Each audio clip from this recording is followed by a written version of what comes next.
Bonjour, on est le 19 septembre. Voilà quelques temps que je ne suis pas intervenu. Et j'ai décidé quand même de faire une petite intervention aujourd'hui pour commenter un petit peu l'actualité. Puisque depuis quelques semaines, pendant tout l'été on va dire, on nous a bassinés avec les nouveaux cas de Covid, etc. etc. Et je pense que vous avez probablement compris que la plupart de ces nouveaux cas, c'était des personnes asymptomatiques qui n'étaient évidemment pas malades. En plus de ça, on peut évidemment comprendre que parmi ces tests, il y a environ 90% de faux positifs. Donc en fait, en France, on nous cache la vérité. Moi, je suis en Suisse, mais je suis voisin de la France et la Suisse est bien contaminée pas par le virus Covid, mais par la France et par l'Allemagne et par les fausses informations, les fake news, on appelle ça.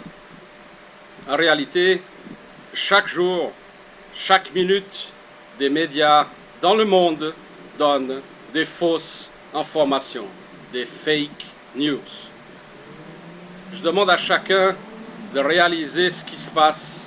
Ça fait plus de 6 mois que ça dure.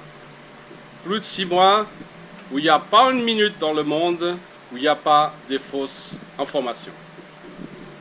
Au début, c'était pas dangereux. Très vite, c'était la grippe mortelle comme la grippe espagnole.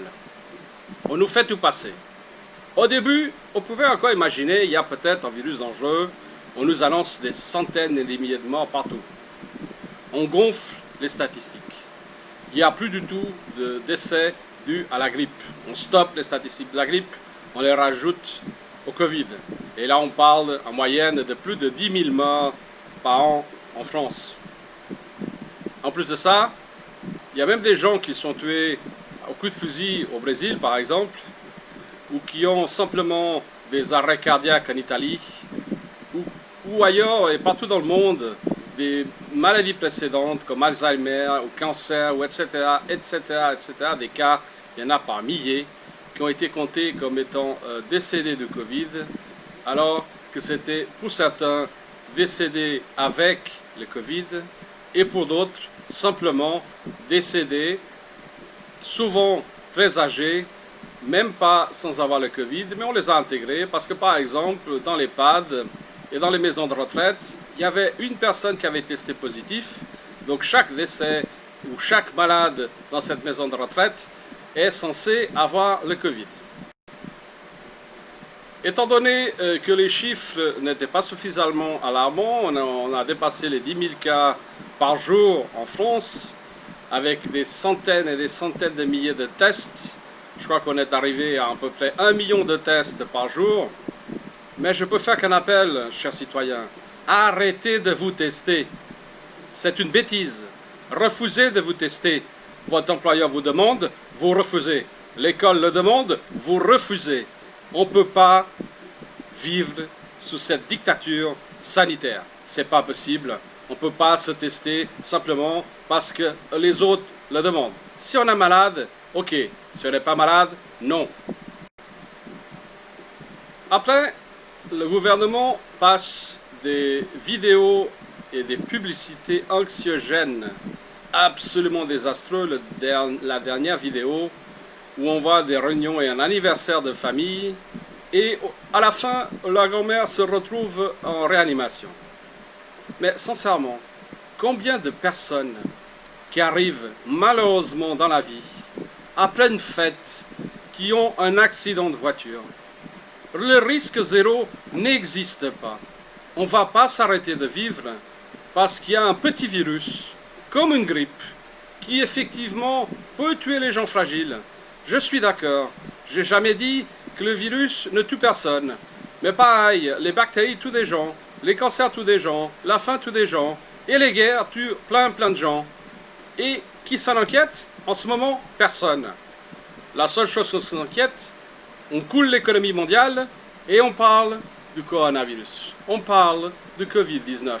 C'est tellement bien de parler de cette chose abstraite ou pas qu'est le Covid ou la Covid-19.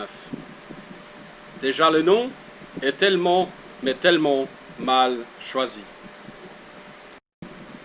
Après, plusieurs médias nous sortent des chiffres, notamment hier, vendredi 18 septembre, où les morts en France auraient dépassé plus de 100 personnes. Effectivement, il y aurait de quoi s'inquiéter, si ce n'est que, effectivement, on a rajouté des dizaines de personnes qui avaient été oubliées par le passé.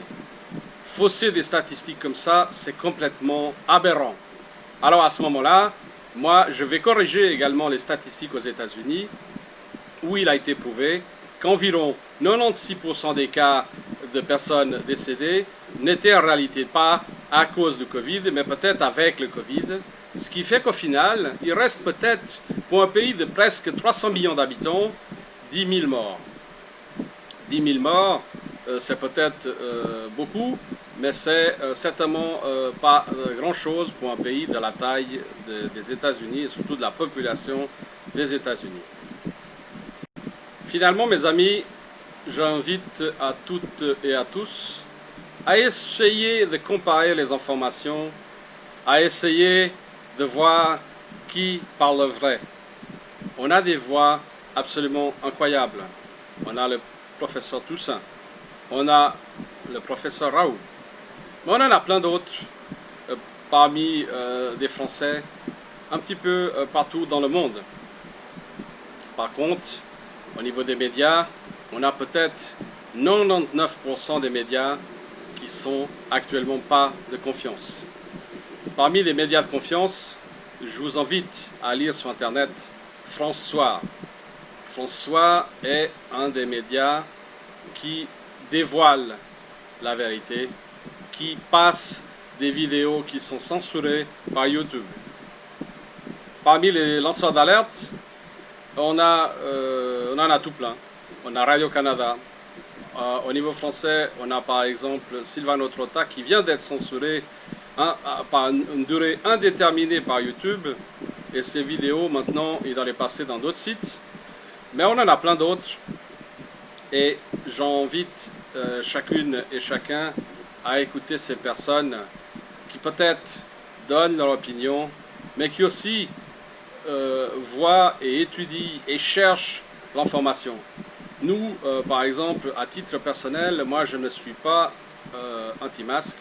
Simplement, je ne supporte pas de porter le masque. Je ne porte jamais le masque.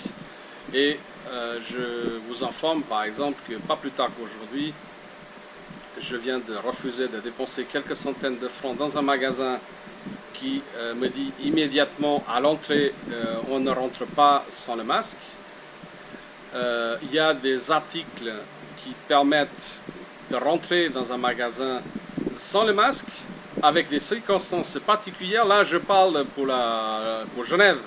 Évidemment, en France, c'est un peu plus compliqué puisque les amendes pleuvent et vous avez une police qui est un peu plus répressive. Mais l'union fait la force.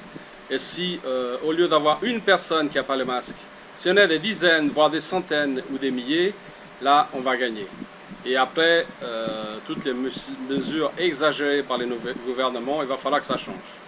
Bon, écoutez, je vous souhaite un bon week-end à toutes et à tous et à bientôt.